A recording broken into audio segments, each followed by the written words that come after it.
with that, let's go ahead and kick it off. So thank you all for joining us for our February edition of Braintrust Live, a monthly gathering of the Braintrust community.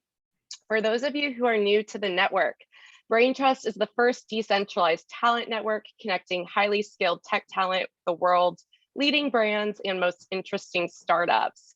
Just 18 months ago, we launched out of stealth with a mission to put power back in the hands of workers. And since then, we've added jobs to the network from over 500 clients, resulting in over 40 million in talent earnings. But the best part, the community has grown to over 700,000 people who are making the rules of the network, not a centrally controlled organization. We're excited to be building the future of work with you and to share network updates live with you today. So we have an action-packed agenda with a great lineup of speakers, including Braintrust co-founder Gabe Luna-Ostaseski, a very, very special guest, Packy McCormick, a community contributor, Natasha Crosby, plus we have several nodes represented here, including freelance labs, muses, and distributed labs.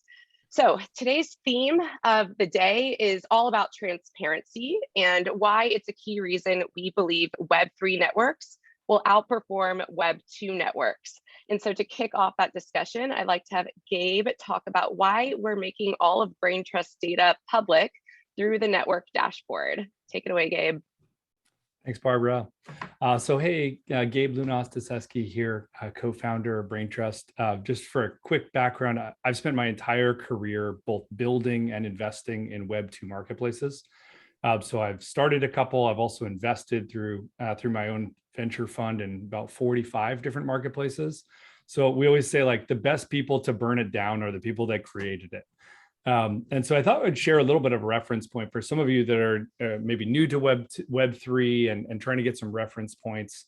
One of the examples that I like to use is like, remember when we kind of look back in the rewind machine and remember like what it was like to find like a home rental before there was Airbnb. It was essentially this like entirely fragmented experience. There was no transparent pricing. There was no ratings. There was no reviews. And it was just a mess. So you would use 50 different websites to try to find a rental. And now you can book it from your mobile phone. But Airbnb, what they did was really interesting. They didn't just like improve the experience and create like another UI or UX innovation. Like what they did was essentially create transparency to the whole rental market. And what we're trying to do here is create that level of transparency for the $5.5 trillion tech talent market. That's obviously the place that we start, probably not the place we finish, but that's certainly where we've started. And so this space right now, the way in which like people get hired is really confusing. And there's essentially a bunch of middlemen in the middle that are arbitraging the costs. We hear a lot of the examples of like the big consulting firms that will charge a customer like a Bank of America, they'll charge them like $480 an hour for a JavaScript developer. And then when you talk to the JavaScript developer, they actually only keep $75 of that. And essentially everything in the middle is like what we lovingly refer to as grift. And so what we're here to do is essentially give the value back to the workers and also back to the clients. And so one of the common things we say is like, you know, if software is eating the world, blockchain is eating the middleman. And so we're really excited about that. And one of the core kind of attributes of the ways that we do that is essentially by putting everything out into the open. And in a world of like, you know, arbitrage and black boxes of how much rates should be, what we want to do is essentially tell the story about what people's true market rates are. And so in the public dashboard, you can see the true market rates for all the different skills and all the different geographies based on experience. In addition to that, you can also see in real time the total talent earnings, which has now crossed $40 million to date. In addition to that, you'll be able to see like the actual job metrics. You know, one of the examples, this is funny, when we first started this, people were like, why would you want to go and build a freelance marketplace? Upwork is their average job size is $280. And what we told all of the investors at that point is we said, when you drop the fees for both sides, you end up with a whole different class of jobs that never would have hit the Upworks of the world. And so as a comparison, the average job size on Upwork is about $280. The current average job size on Braintrust is $72,000. And so that's really the power when you essentially reduce down the fees and give that value back to both sides. You end up with a kind of a new that didn't exist before. So we're really proud of that. And then last, but certainly not least, is on that dashboard, you'll be able to see the actual fees that the client fees that have been converted via the fee converter into Braintrust and sent to a community controlled DAO. So I think more than $623,000 of USD has been converted into 175K of Braintrust for community development. And that's just since January. So the momentum is definitely building. And I wanted to just take a second first to invite or to welcome Packy McCormick. He's been a huge fan of what we've been building here. So Packy, welcome. Good to be here. Thanks so much for having me. Yeah, great to spend a little bit of time with you today. I know everyone's really excited to get a little bit more from your perspective. You wrote this incredible piece, which I thought was one of the most comprehensive kind of breakdowns of Braintrust that I've seen since we first started in 2018. So first, thanks for spending the time there to really do a deep dive. That was incredible. Yeah, thanks for letting me do it. It makes it easy when all of the data is open and on the dashboard and everything's transparent. One of the biggest, kind of arguments I have with founders when I'm writing about their companies is please give me more data. It's a better story to tell if I have more data about what's actually going on. And so the fact that that's all available made it a lot easier to tell. Cool. Well, maybe you could first, some of the folks here know you really well and check out every single piece you read that you write, but also some people may be new to your writing. So tell me a little bit about kind of yourself and the concept for not boring. And then also maybe what excites you most about this space? Sure. So I guess not boring. It started out as the beginning of the pandemic hit. I had just quit my job. I had this little newsletter called Not Boring on the side. I was going to start something in-person based and COVID hit and that didn't work. And so I just decided to start writing kind of these deep dives that are a little bit fun and also serious on tech companies. In the first year, I don't think I really wrote about Web3 at all. And then about a year in, this thing clicked. And this is what's exciting about the space. And you just brought it up now. The first thing that I wrote in the first article that I wrote about Web3 was this idea of what happens when you remove the middleman or when less value goes to the middleman. There's still obviously value for a router in the middle of everything, but the take rate comes down dramatically. And what I thought happened then, and what Braintrust is kind of proof of, is that more value accrues to kind of both sides, to the companies that are hiring in this case, and obviously to the talent that's doing the work. And so that's what got me into the space in the first place. And it's been really cool over the past kind of year to dive into use cases, and Braintrust is obviously kind of first and foremost there. Cool. Yeah, let's talk about the use cases because, always when a new space is developing, it's always hard to kind of determine what's real, what's not real, and what's sizzle and what's steak. And you talked a lot about that in your article, and I'm sure all of us in this world of Web3 take a lot of critique of hey, where's the real world applications? How does this touch real lives versus just people that are, doing DeFi trades or things like that. So maybe you can talk a little bit about what you think makes Braintrust different, or maybe what you're excited about in terms of real world applications. Sure. So this is a debate. Hopefully you've all been spared from seeing this, but one that I think probably Gabe and I have been in the middle of and seen a lot of on Twitter about whether or not there are real world use cases, whether this is all just kind of a scam, whether it's people trading tokens back and forth to each other, and what the actual value to real people is. The way that I bucket that is in a few different categories. One, there are going to be whole new things that don't look anything like an old model, and that's great. And we don't know what those are going to look like. There's the category over here, which is real scams. And we all want those out of the market. And in the middle, there's a category of existing businesses that can be made better with smart tokenomics and with the smart use of community ownership. And I think Braintrust falls into that category where, I think, as you pointed out, that take rate on a consulting firm, the amount that they take versus what they pay to the people who are actually doing the work is ridiculous. And so by giving community ownership, it kind of protects against that ever happening. In the beginning, a lot of marketplaces start out by saying, like, we'll keep our take rate really low. We need to attract a lot of talent. We need to attract a lot of companies. And then it's, as soon as you have all of those people locked in and you rely on that marketplace for work, they can jack the take rate up. Right now, if Gabe decided to turn evil and say, we're going to a 50% take rate and it's all going into my pocket, there's no way that that could possibly happen. Everybody here would have to vote on it, and it's the money that you're getting paid. And so that's the beauty of this to me, is that it starts out maybe in the same way that a regular marketplace might, and it needs a good product and it needs to match people with good jobs, but then it guarantees that some central organization is not going to be able to jack up take rates on you. Yeah. Listen, this has been a really fascinating thing to watch. I've been, involved in Web2 marketplaces for essentially my whole career.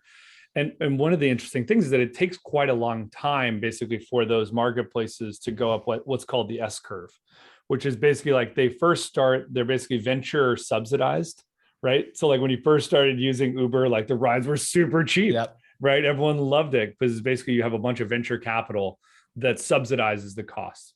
And then as they start to get to scale and go up the S curve, they need to start extracting value from all their users. And that comes in the form of take rate. So sometimes it can take almost a decade to really start to see the impact and like the impact of all these Web2 marketplaces that were started, 10 years ago. You're just starting to see all those externalities, right? Like the Uber drivers hate Uber, the Dashers hate DoorDash. It's endemic in every Web2 marketplace. And that's probably some of what's driving a lot of interest in this space right now, right? I mean, I think what's super fascinating is why that happens and kind of how that happens, and why venture capitalists are willing to throw away billions of dollars in the case of Uber early on, and why the company is willing to lose so much money. And the goal was with Uber, and it just didn't quite work out because of the whole delete Uber thing. But the goal was winner take all. You own the whole market. And at that point, there's no choice. And so once that's the case, you can raise prices, you can raise the percentages that you take. All the market is golden, and you become a profit machine if you can reach that point. And so that's why people are willing to lose so much money. And that's why it's wonderful to have a community on thing where that's not even possible. Yeah. Well, I mean, okay, so let's touch on this point of community and like community governance, because I think that's a really critical feature of these Web3 marketplaces. It's not just about pushing more value back, right? Like eliminating the middleman and cutting out the fees, but it's also about enabling the community to upgrade the protocol, right? And there was a huge protocol upgrade in the Braintrust community over the last month, which I'm not sure people have fully grokked yet. I think your piece did a great job of breaking it down, but I'd love for you to talk a little bit about like the protocol upgrade that happened from the Braintrust community and your view of like the fee converter and maybe why that's significant to the network. Yeah, to me, so I guess the fee converter, what happens is that now instead of a client kind of paying USD or USDC and that going directly to the nodes, it goes to buy back through a smart contract, goes to buy back Braintrust tokens and use those to use that money to fund community grants and different things that are good for the protocol. To me, the impact of that is a lot like what happened with ETH and EIP 1559, or eventually what will happen with ETH2, is this idea that now there's this closed system where all the transactions that happen on Braintrust mean that there's more demand for the token itself, which is good for the value of the token. Before, there was kind of an expectation that those two would work in line, but it wasn't exactly tied in. And now there's real connection between demand for talent on the network and demand for jobs and the actual kind of demand for the token. That's so cool. So you had talked a little bit about this concept. You said like, hey, the user-owned networks have the potential to both like create and capture more value than their investor-owned counterparts. Can you break that down a little bit and maybe talk about what you concluded after doing your deep dive? For sure. So what I meant by that was on the create side. So you showed that $5.3 trillion number before, and you talked about what happens when you take that take rate from 70, 80% or 20% down to 10%.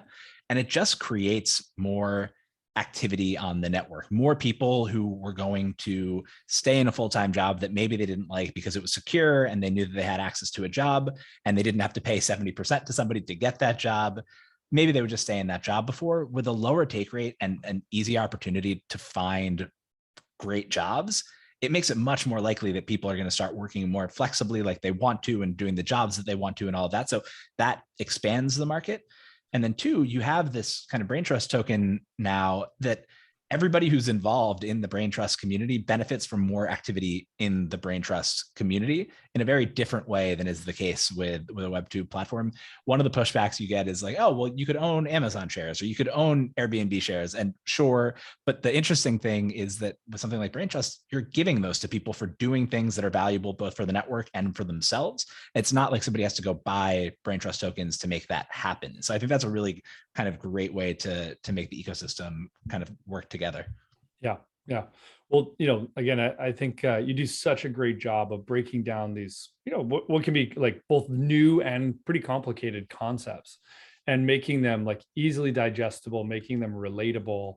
And that's always something that like new projects struggle with. And so you've done a fantastic job with that, and we're certainly really appreciative of all the time that you spent doing a deep dive on Braintrust. Well, I mean, Braintrust really is, I think, the shining example. And I was so excited to be able to write about it because it is such a great example of the power of a tokenized community and community ownership. So I was honored to be able to write it.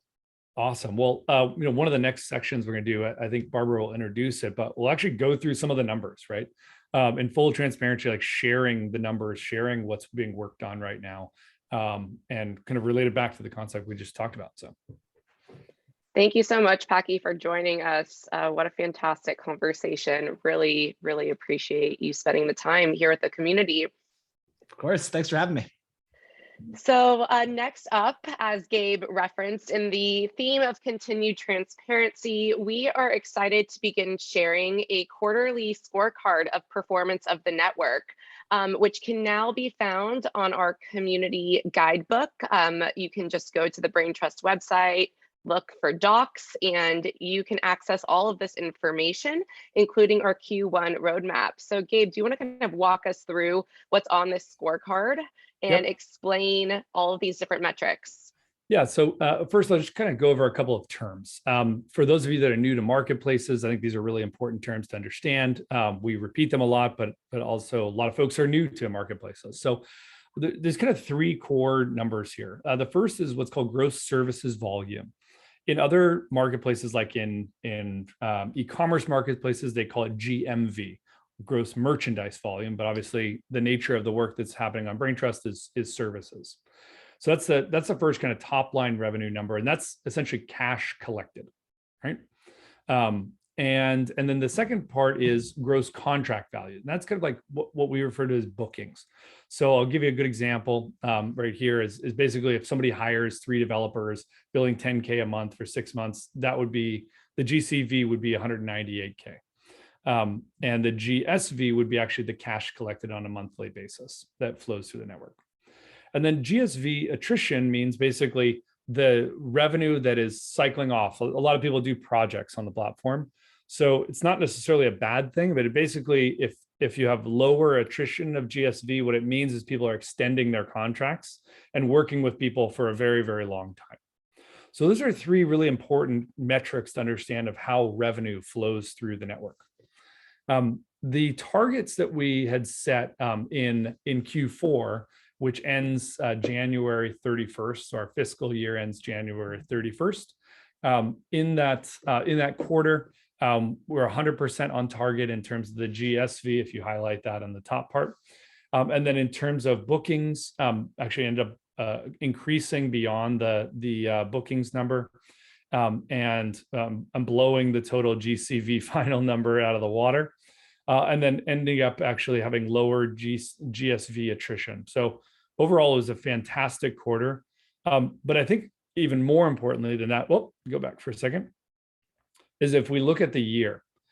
So the goal last year was to do 6.6 million of GCV and 3.6 million of GSV. We did 30 million of GSV in last year, in the fiscal year, and booked over $54 million. So this is essentially like almost 10x growth in 12 months. Like, I just really let that sink in a little bit. Like, not 10x growth of like, some vanity metric. Like, this is 10x growth of the actual transaction volume that flows to the talent in this marketplace. And that's what we're here to do, is put more value into the community's hands. And so that's why we oftentimes refer to these numbers, is that we refer to them as essentially the North Star metric, which is how much value is flowing through the network and into the hands of the community.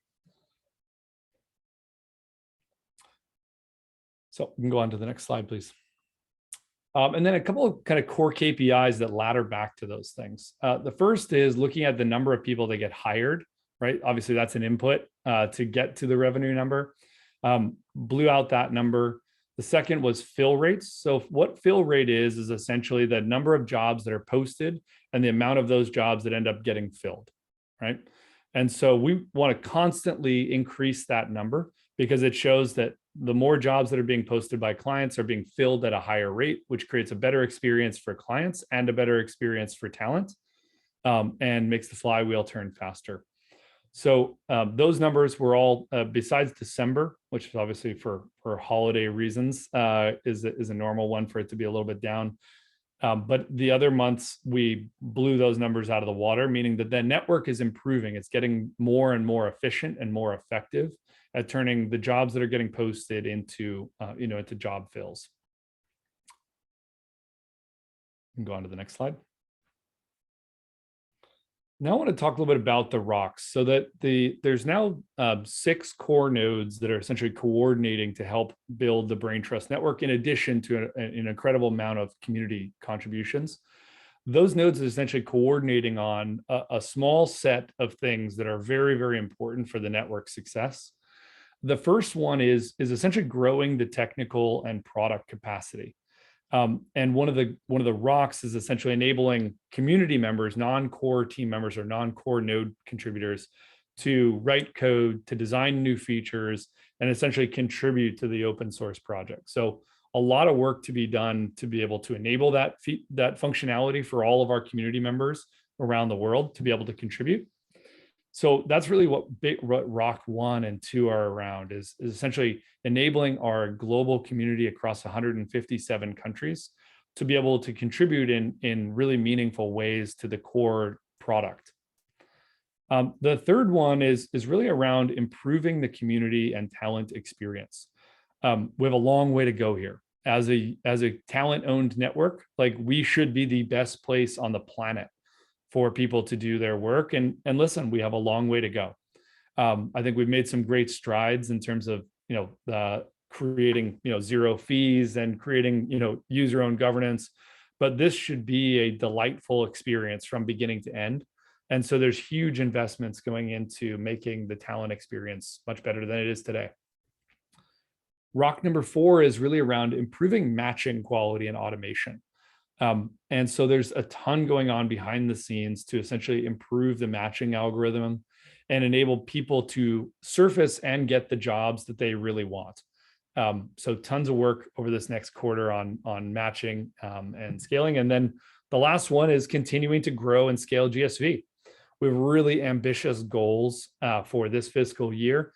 And again, the North Star metric for the network is the amount of GSV that's driven in, which means the amount of people that are getting hired and the amount of people that are doing work on the platform. So, the way that a lot of the decisions are made right now is, do these things ladder back to the North Star metric of growing GSV and growing value for the community? And also, do they align with these kind of 5 core rocks? So I think we haven't done as good of a job in the past of sharing these things and being totally open and transparent about them. That changes now.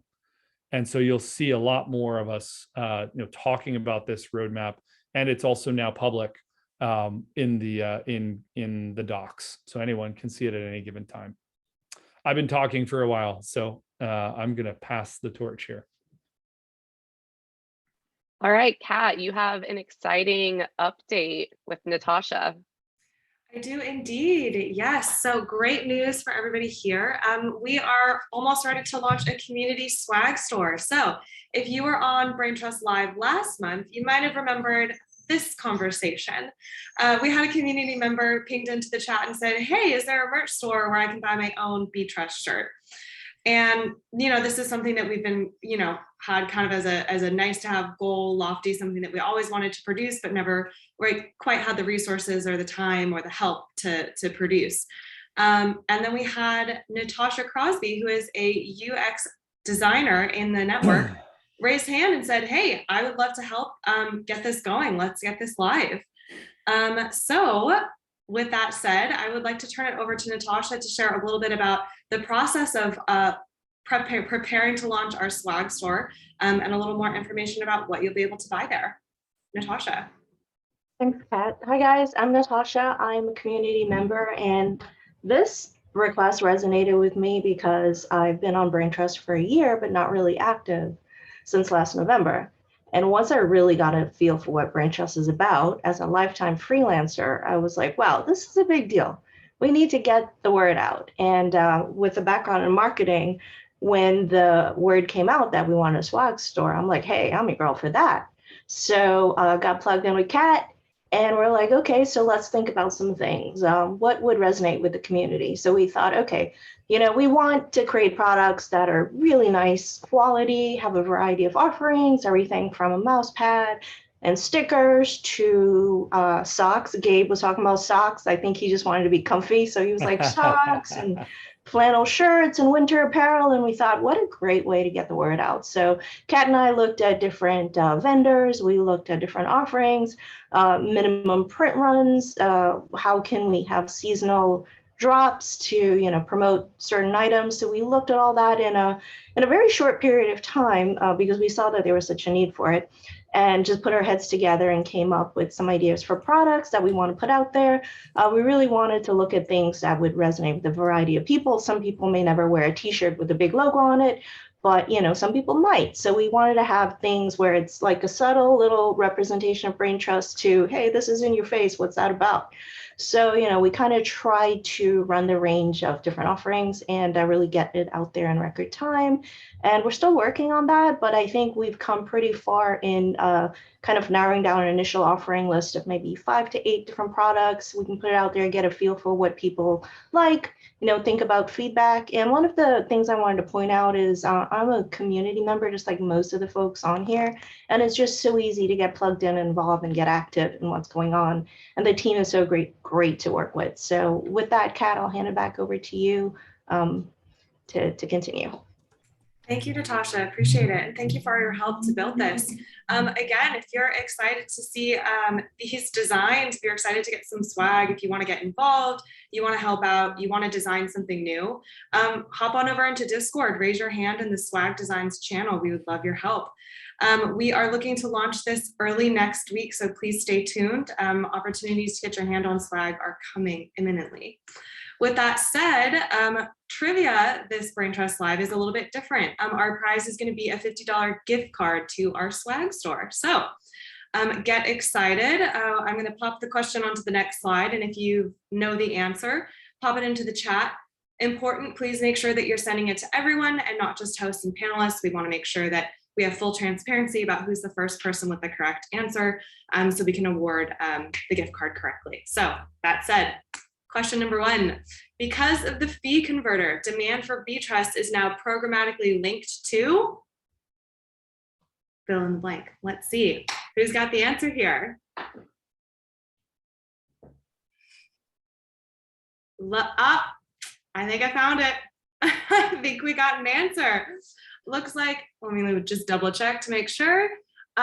I apologize if I mispronounce your name here, but Ugochi, it looks like GSV. Yes, Braintrust is now programmatically linked to GSV.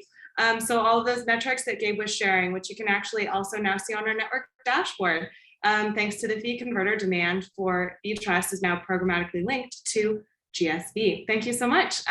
So Ugochi, if you actually wouldn't mind, just ping over your email so that I can get your gift card over to you. That would be great. Thank you. And with that, I will hand it over to Grady. Hey everyone, I'm Grady.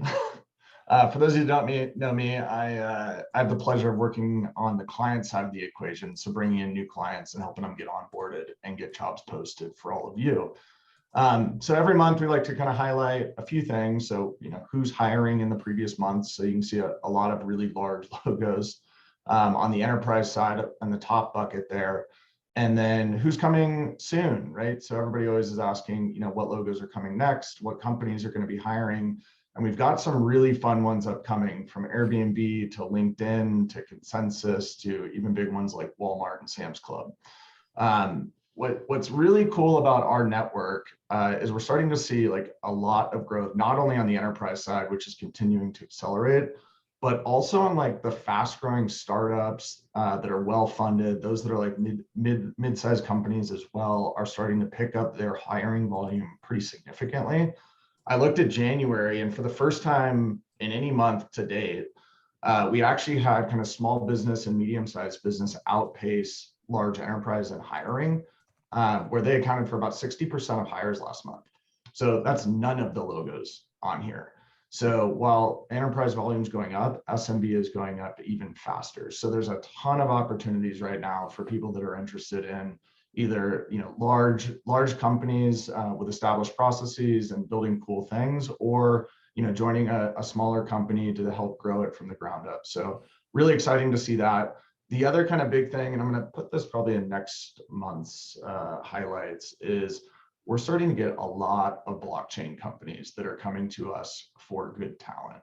I was doing a roll-up this morning. We've got about 40 of them right now, spanning Web3, DeFi, NFTs, et cetera, looking for all types of roles. It's not just blockchain developers, it's a whole variety. So not only getting involved with Braintrust and the Web3 networks, but we've got a lot of companies that are looking for people to join their core teams as well. So I'd encourage you guys all to check them out. But really exciting growth across the board, both at the high side and the low side of the industry. All right, I will pass it over to Megan. Megan, next. Thanks, Ray. Those logos are so cool to see. Yeah. Awesome. So I'm here to talk a little bit about the grants program. As you all know, we launched our very first MVP wave. This is the very first time that we're opening up, bringing in external contributors to add projects onto the Braintrust network. So I thought I'd share a little bit about how it went. So we posted 12 different grants. Between those 12 grants, we received 515 proposals. This blew us out of the water. We were not sure how many to expect. And 515 was quite a response. So we were just so honored people were interested in working with us so much. Of those 515 proposals, 77 people screened with core team, community members, and grants committee members. Of those 77, 41 were invited for a more formal interview process where they also met with 2 additional members that are participating, again, community members, grants committee, and core team members. And then we made 11 hires so far. So I want to kind of break that down a little bit. We have 1 grant that is still pending and is not hired yet. That's B003. We also are, for A003, we are rescoping it and going to re-release it in the next wave of grants. And then we also had a team hire. So that's kind of why the numbers are not quite 12 to 12. So I wanted to be transparent about that. But let's introduce you all to the grantees. So Chad, yes, Samir, Calvin, Samir, Arvis, Sandy, Allison, Arno, Nick, Andrew, and Shirley. All of these grantees are going to be kicking off their grants as soon as next Monday. And as you all know, all of these grantees are going to be providing updates about how their grants are going. So be on the lookout for kind of progress reports in the next coming weeks or so you can see how all of these grants are progressing. So a big thank you to everybody that participated, a huge welcome to all of these grantees. We cannot wait to just see the growth of this network grow with your help. And we have our Wave 1 grants program will be launching very shortly here in March. So be on the lookout for our next wave, which will hopefully have even more grants and be open to even more contributors. So thanks so much, everybody. And Shrina, off to you. All right. Well, this month's product update is very much in line with the spirit of ownership and transparency. So a new thing that just launched that you can find on Discord and some of the other resources, we'll post the link in the chat, is a Braintrust frill board. And what you can do with this frill board is basically share your feedback, share your ideas on where you want to see the product grow, what's working for you, what's not, what are bugs that you're seeing in the platform. And this is also a way for you to contribute. You can comment and drive discussions on those ideas. You can vote things up and say, this really needs attention, this is urgent, this is important.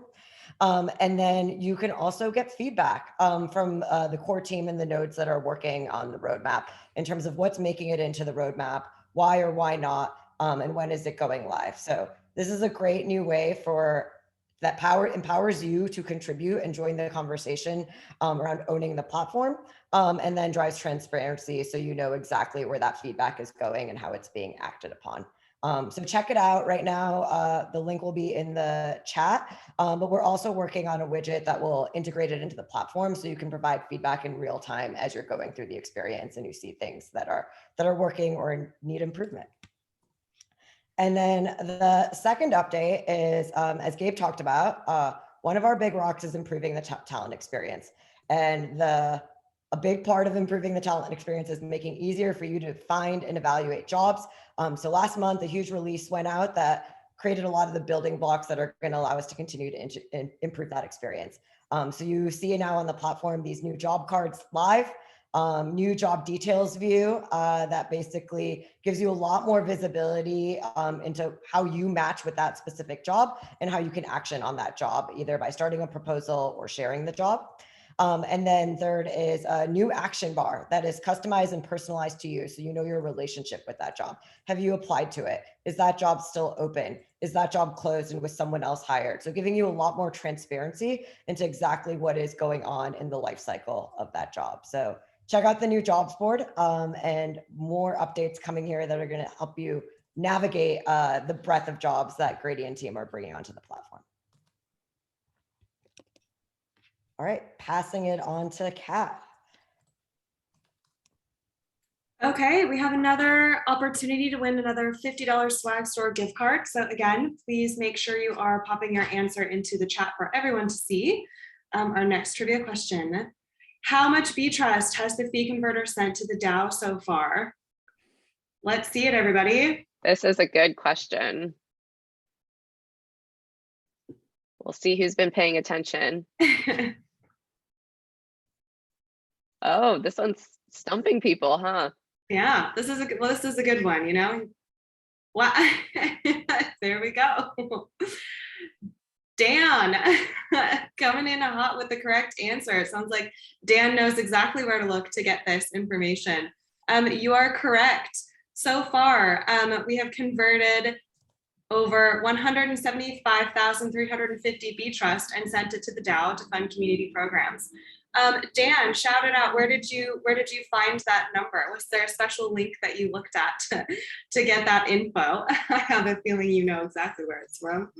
Exactly, yes. So that's all on our network dashboard. So everything Gabe was sharing a little bit earlier about making all of our internal data totally publicly accessible, you can find all of that on our network dashboard at the link that I just popped into the chat there. So anytime you want to see how GSV is going, anytime you want to see how many jobs are on the platform, anytime you want to see how much Braintrust that fee converter has converted, that's the link to go to. Very nicely done. All right. And with that, I'll hand it over to Annalie for community updates. Hey everyone, the community has been buzzing this past month. It's been so awesome to meet everyone over Zoom Hangouts during the community happy hours and welcome calls and seeing everyone connect with each other.